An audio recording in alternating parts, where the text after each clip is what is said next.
안녕하세요. 믿음의 습관 박형희 목사입니다. 우리는 또 하나님의 역사 운행 방식, 이 구속사적 관점, 그 관점을 따라서 성경을 읽고 살펴보도록 하겠습니다. 이 모든 과정에서 오늘 우리에게 주신 하나님의 말씀을 발견하고 또 나의 삶에 적용하고 또 그 안에서 위로와 소망 누리는 저와 모든 성도님 되시기를 예수님의 이름으로 축복합니다. 우리 오늘 같이 살펴볼 성경 본문 말씀은 사사기 10장 15절에서 16절입니다. 이스라엘 자손이 여호와께 여쭈되 우리가 범죄하였사오니 주께서 보시기에 좋은 대로 우리에게 행하시려니와 오직 주께 구하옵나니 오늘 우리를 건져내옵소서 하고 자기 가운데에서 이방 신들을 제하여 버리고 여호와를 섬김에 여호와께서 이스라엘의 곤고로 말미암아 마음에 근심하시니라. 아멘. 우리가 이스라엘 사람들의 역사를 살펴볼 때에 그들은 공적인 영역에서 하나님께 쓰임받고 있음을 생각해 볼 수 있습니다.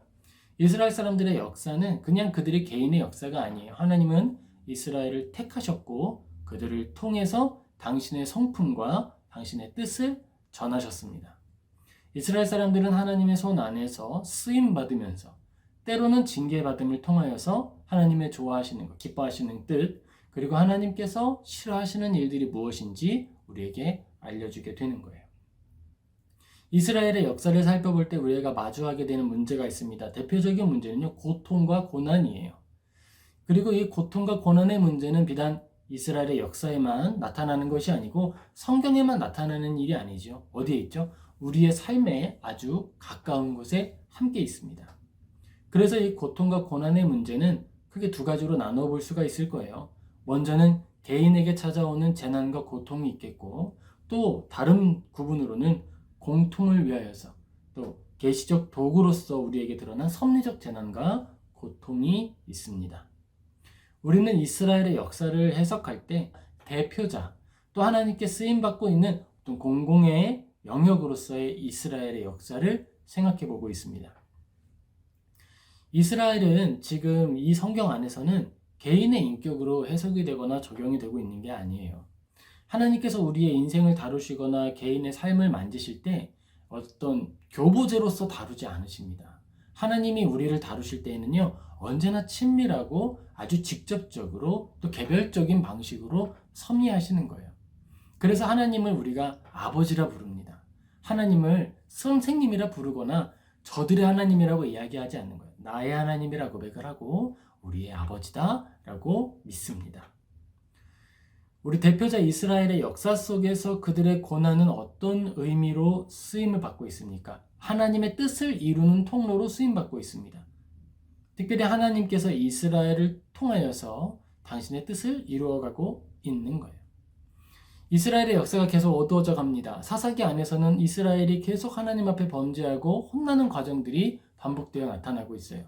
그럼 우리가 그 과정을 바라보면서 이스라엘이 버림받았다라고 이야기하느냐? 그렇지 않지요. 이스라엘이 아무리 죄를 짓더라도 하나님이 놓지 않고 있다라고 하는 사실을 발견합니다.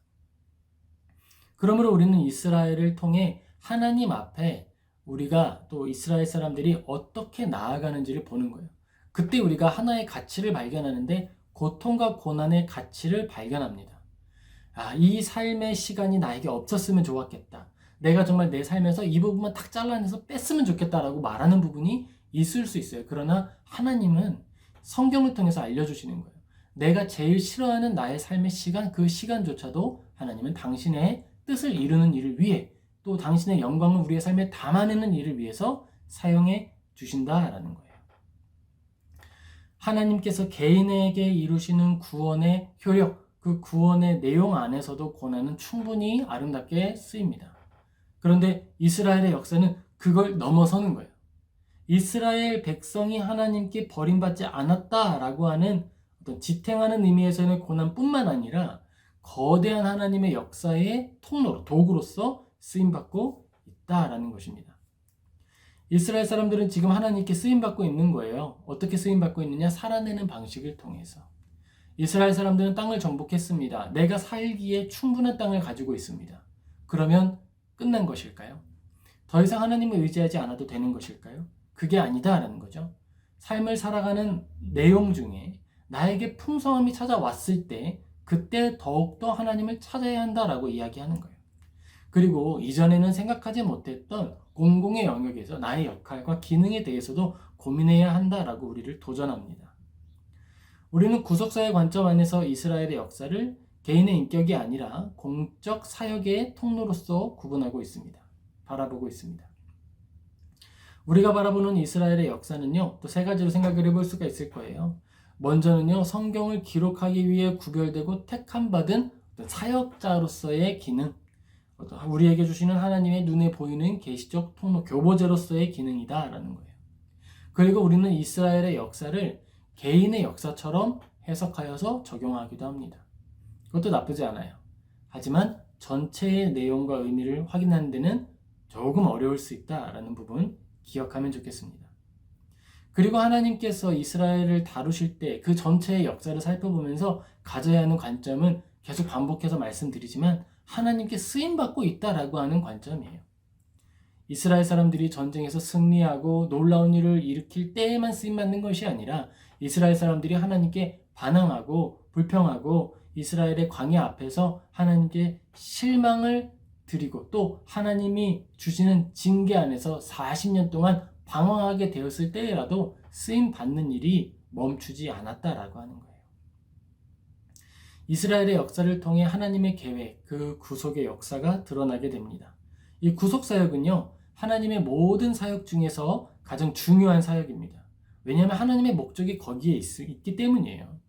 하나님께서는 우리를 향한 아주 특별하고 유일한 의지, 그 뜻을 가지고 계셨습니다.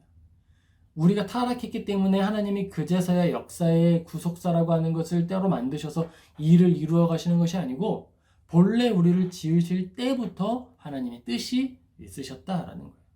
우리를 구원하셔서 당신의 영광에 참여하게 하는 것이 하나님의 뜻이었습니다. 그 일을 우리는 역사의 내용들을 통해서 살펴보는 거예요. 그 하나님의 구속사는 얼마나 영광스럽고 아름다운지 모릅니다. 하나님께서 수많은 일들을 통해 당신의 뜻을 이루신다는 점에서 탁월한 거예요. 하나님은 전능하시잖아요. 능력 있으시잖아요.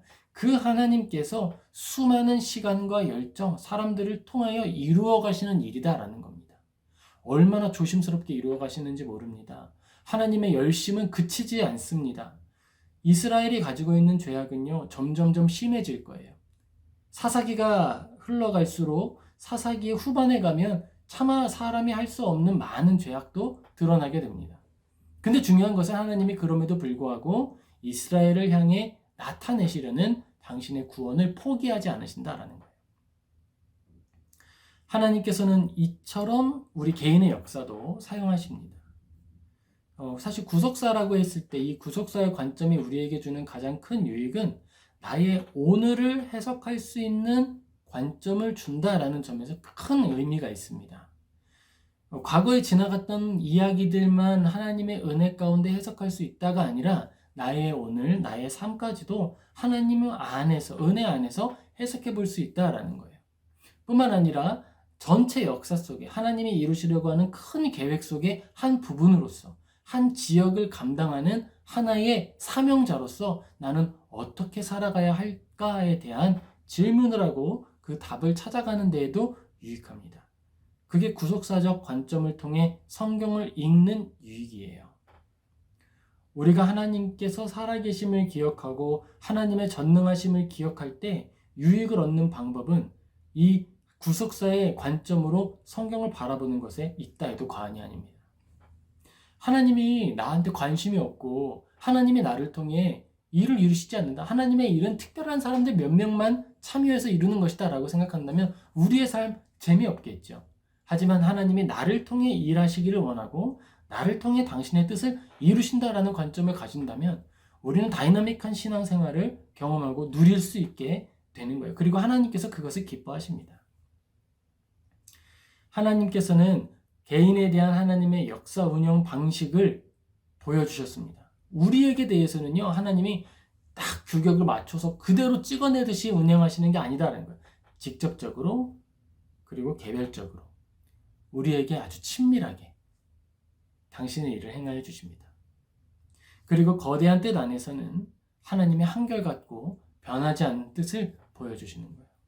그래서 하나님 그 은혜 가운데 하나님의 말씀 안에서 우리는 때로는 하나님이 부어주시는 은혜로서 유익을 누리고 또 한 번은 하나님께서 변하지 않는 신실한 모습을 보여주심으로써 우리가 기쁨을 누리게 됩니다. 하나님은 그 두 개를 같이 활용하시는 거예요. 하나님께서는 큰 뜻을 가지고 운영하실 때에는 우리의 연약함이나 부족함에도 불구하고 포기하지 않는 당신의 열심을 보여주시고 한 사람의 개인적이고 일상적인 우리의 삶을 통하여 일하실 때에는 머리카락까지 세시는 당신의 섬세함을 보여주십니다. 우리가 하나님 안에서 하나님의 말씀을 읽어갈 때 이 마음을 읽어갈 수 있으면 좋겠어요. 사사기 10장 16절에 이렇게 기록이 됩니다. 자기 가운데에서 이방신들을 제하여 버리고 여호와를 섬김에 여호와께서 이스라엘의 권고로 말미암아 마음에 근심하시니라. 이스라엘 사람들이 하나님 앞에 범죄했습니다. 그래서 하나님은 이스라엘 사람들을 징계할 목적으로 원수를 힘있게 하셨고 그들에게 어려움을 찾아오게 하셨어요. 그런데 어려움 속에서 이스라엘은 다시 하나님을 찾았고 회개했습니다. 그랬더니 하나님의 마음이 움직였어요. 하나님께서 마음에 근심하시니라 라고 기록하고 있습니다. 이 기록은 하나님이 우리에게 당신의 마음을 보여주시는 거예요.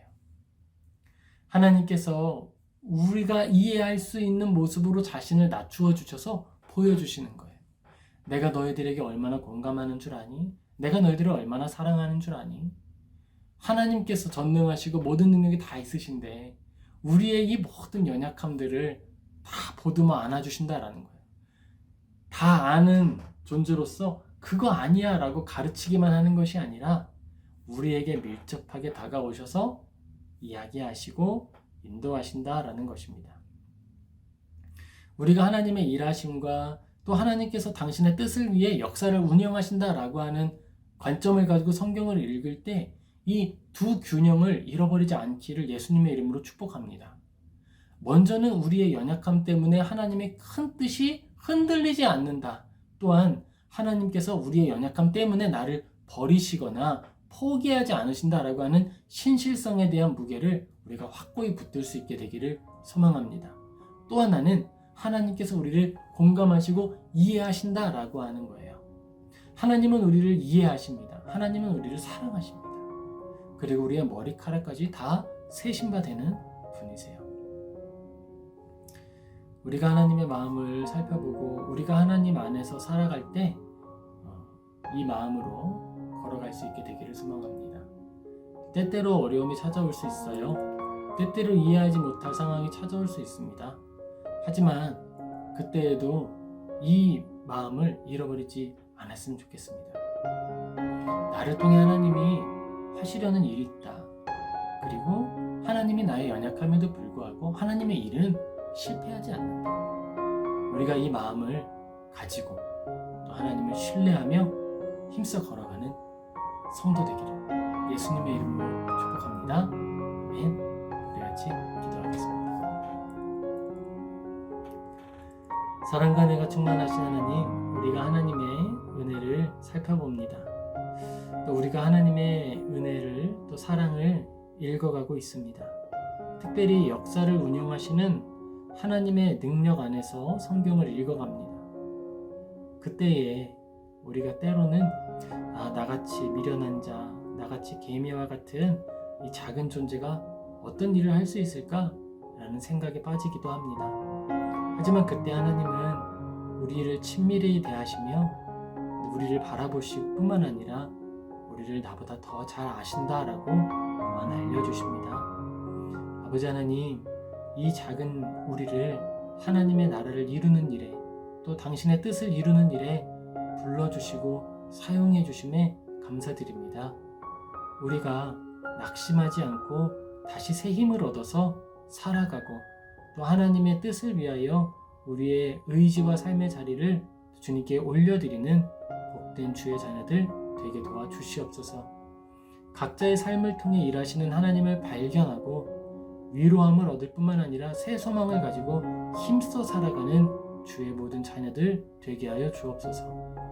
주님께 우리의 삶을 올려드립니다. 주님의 뜻을 위하여 사용해 주옵소서. 우리를 인도하시는 하나님을 신뢰하고 우리의 삶 가운데 일하실 주님을 기대하며 이 모든 것 우리 주 예수 그리스도의 이름으로 기도하옵나이다. 아멘. 살아가다 보면 낙심하는 일이 생길 수밖에 없습니다. 생길 거예요. 근데 그때에 성경이 우리에게 있음을 기억하면 좋겠습니다.